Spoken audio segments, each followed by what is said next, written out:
Students, whatever homework is given to you, you have to submit it on the very next day between 8 am to 1 pm to the given WhatsApp number, and it is compulsory to submit your homework as your attendance will be marked on the basis of your submission.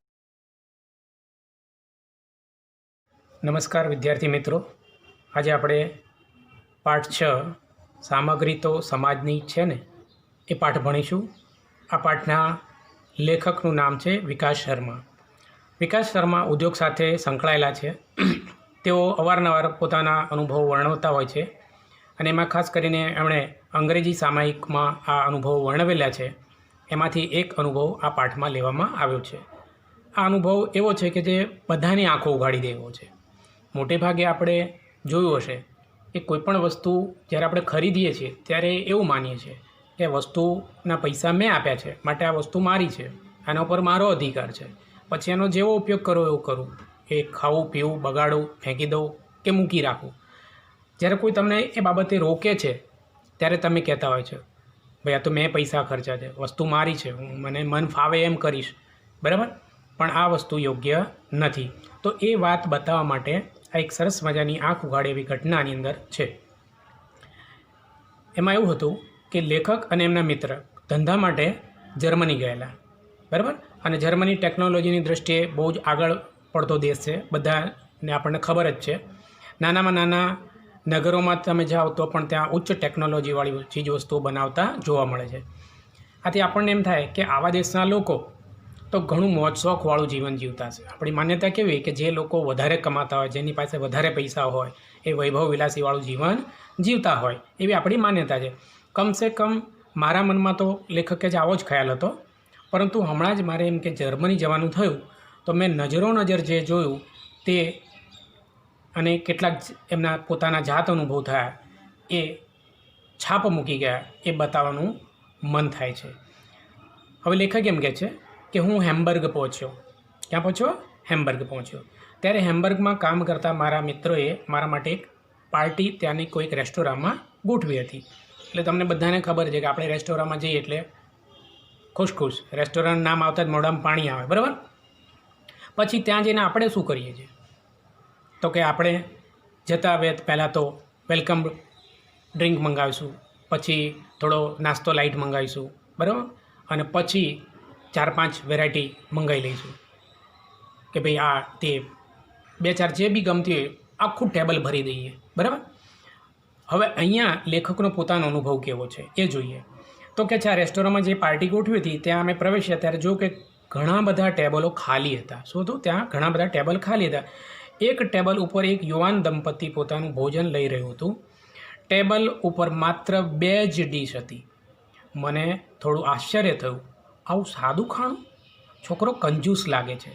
આપણે ત્યાં તો જુવાનડાઓ છોકરીને લઈ રેસ્ટોરન્ટમાં જાય તો જાત જાતની વાનગીઓથી એને આંજી નાખે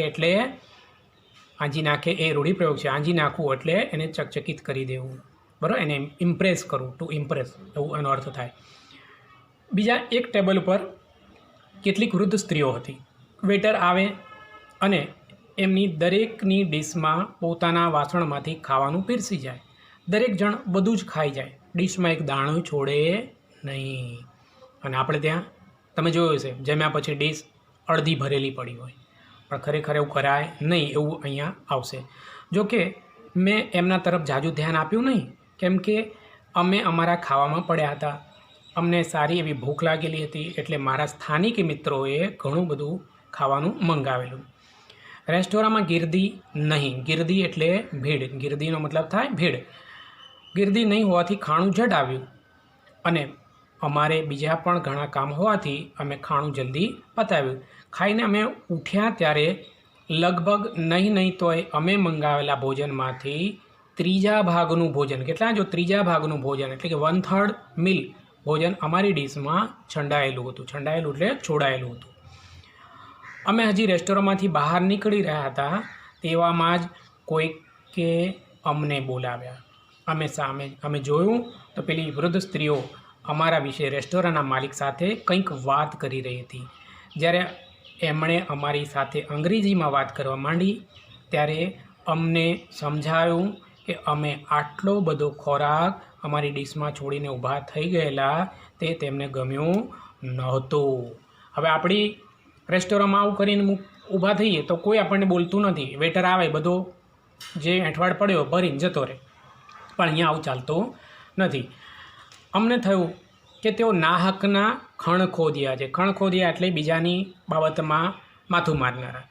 એટલે અમે એમને કહી દીધું, અમે જે મંગાવેલું એના પૂરેપૂરા પૈસા અમે ચૂકવી દીધા. જો આ ભારતીય માન્યતા, આપણી જે માન્યતા છે ને આપણા લોકોની, ખાસ ઇન્ડિયન લોકો, કે કોઈ બી વસ્તુ ખરીદો એટલે એમ માનવાનું કે આપણી જ છે એટલે એનો ગમે તેવો ઉપયોગ થાય.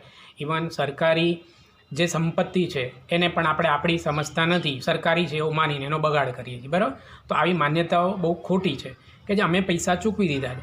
અમે કેટલું ખાધું અને કેટલું છાંડ્યું તેની તમારે શી નિસ્બત, બરાબર. પેલી વૃદ્ધ સ્ત્રીઓ તો ગુસ્સે થઈ ગઈ. એમાંથી એક જણીએ પોતાનો ફોન કાઢ્યો અને કોઈકની સાથે વાત કરી અને થોડી વારમાં તો સોશિયલ સિક્યોરિટીનો યુનિફોર્મ પહેરેલો એક જણ ત્યાં આવી પહોંચ્યો.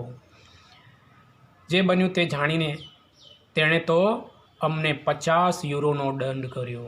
જો આ એઠું મૂકવાનો દંડ આપણે અહીંયા છે ભારતમાં ના નથી. કોઈ પણ રેસ્ટોરન્ટમાં જાઓ એટલું મંગાવો, ખાઓ અને વધ્યું એટલું મૂકીને ભાગી જાઓ, બરાબર, બહાર નીકળી જાઓ, કશો દંડ થતો નથી.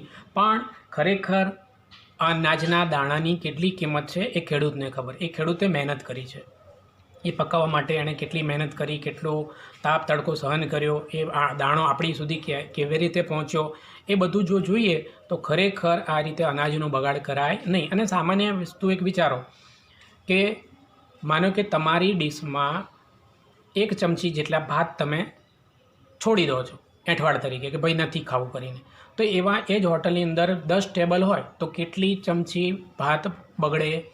10 ચમચી, બરાબર. 10 ચમચી એટલે એક માણસનું પેટ ભરાય એટલા થઈ જાય, બરાબર. તો આવી બધી ઘણી બધી હોટલનું તમે વિચારો તો કેટલા બધા અનાજનો બગાડ થાય એ આપણે વિચારવાનું છે. તો આ ન થવું જોઈએ એવું એ દેશનું કહેવું છે. અમે શાંત રહ્યા. સ્થાનિક મિત્રોએ 50 યુરોનો દંડ ચૂકવી દઈ અને તેની પાસે ફરી પોતાની દિલગીરી પણ વ્યક્ત કરી, એટલે સોરી બોલ્યા ગયા. પેલા ઓફિસરે કડક અવાજમાં મક્કમતાથી અમને કહ્યું, તમને જોઈતું હોય એટલું જ તમે ખાઈ શકતા હોય તેટલું જ મંગાવો, પૈસા તમારા છે, પણ બધી સાધન સામગ્રી તો સમાજની છે ને. જો મિત્રો, આ વસ્તુ મેઇન છે કે આજે જે કંઈ આપણે વાપરીએ છીએ સાધન સામગ્રી એ સમાજની છે, આપણી નથી, બરાબર. ભલે પૈસા ખર્ચીએ ગમે તે, પણ ઓલ ઓવર તો એ બધું કોનું છે? આ સમાજનું છે. માટે એનો બગાડ ના કરાય. દુનિયામાં હજુ એવા ઘણાય લોકો છે કે જેને આ બધી સાધન સામગ્રીના તીવ્ર અનુભવથી પીડાય છે. હજુ દુનિયામાં એવા ઘણા બધા લોકો છે કે જેને આ બધી વસ્તુઓ મળતી નથી. માટે આ સાધન સામગ્રીનો જરાય આપણે બગાડ કરાય નહીં અને એનો હક પણ નથી.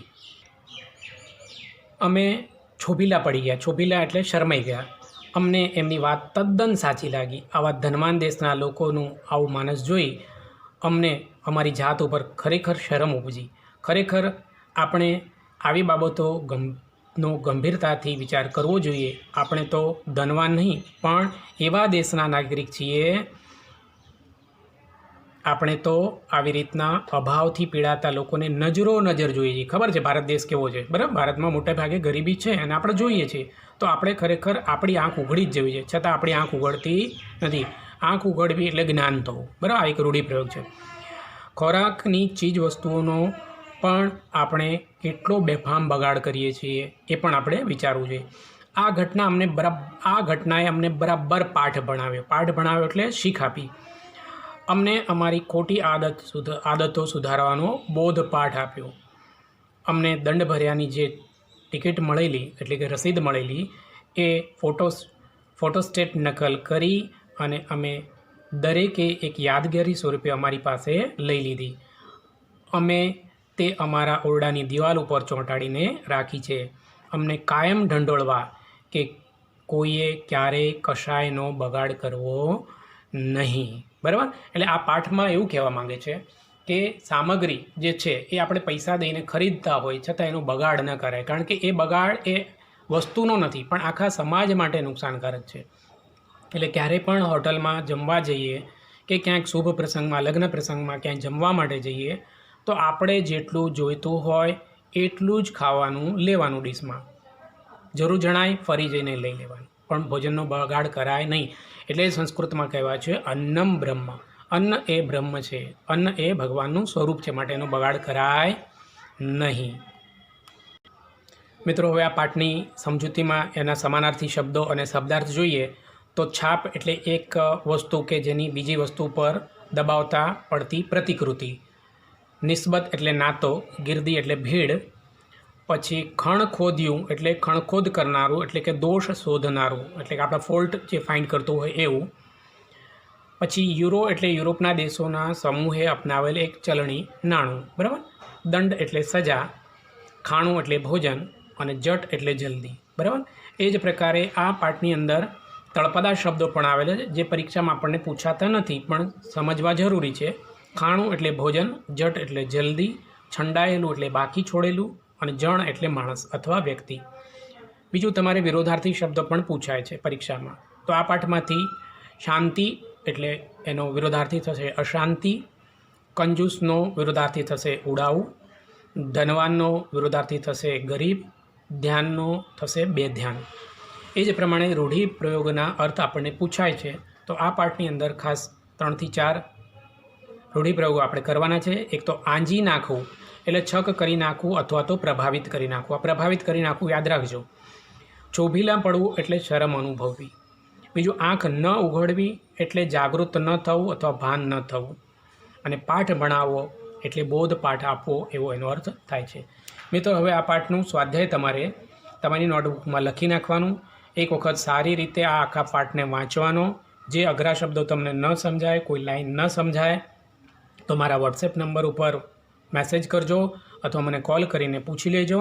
અને સારી રીતે આની એક્સરસાઇઝ લખી અને પછી એની ફોટો કોપી અથવા તો PDF બનાવીને સેન્ડ કરી દેવી. Thank you very much.